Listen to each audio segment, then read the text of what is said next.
Hi friends, ഇഞ്ചി ഇല്ലാതിന്റെ സദ്യ. നന്നായി കഴുകി വൃത്തിയാക്കി ഇഞ്ചി ചെറുതായി അരിഞ്ഞ് കഷ്ണങ്ങളാക്കി ചൂടായ എണ്ണയിലിട്ട് വറുത്തു കോരാം. ഒപ്പം 7 ചെറിയ ഉള്ളി കൂടി വട്ടത്തിലെറിഞ്ഞ് വറുത്തു കോരുക. ഇനി ഉണക്കത്തേങ്ങയുണ്ടെങ്കിൽ അതും ചെറുതായിട്ട് എരിഞ്ഞ് വറുത്തു കോരി മാറ്റി വെക്കുക.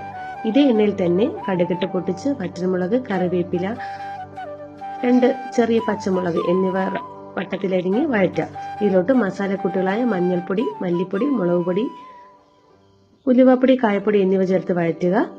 ഇനി ഒരു ചെറിയ കഷ്ണം പുളി വെള്ളത്തിലിട്ട് പിഴിഞ്ഞ് ആ വെള്ളം ഇതിലോട്ട് ഒഴിച്ച് നന്നായി ഇളക്കിയ ശേഷം തിളയ്ക്കാൻ വെക്കാം. ഇതേ സമയം നമ്മൾ വറുത്ത് വെച്ച ഇൻഗ്രീഡിയൻസ് ഒന്ന് പൊടിച്ചെടുക്കാം. തരിതരിയായിട്ടോ നല്ല പേസ്റ്റ് പോലെയോ പൊടിച്ചെടുക്കുക. ഇത് ആ കൂട്ടിലേക്ക് ആഡ് ചെയ്യുക.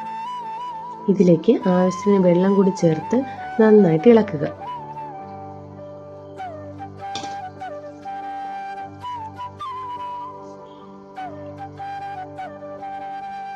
ഇനി നമുക്ക് ഒരു ചെറിയ കഷ്ണം ശർക്കര പാനിയാക്കി വെച്ചത് ഇതിലോട്ട് അരിച്ച് ചേർക്കാം.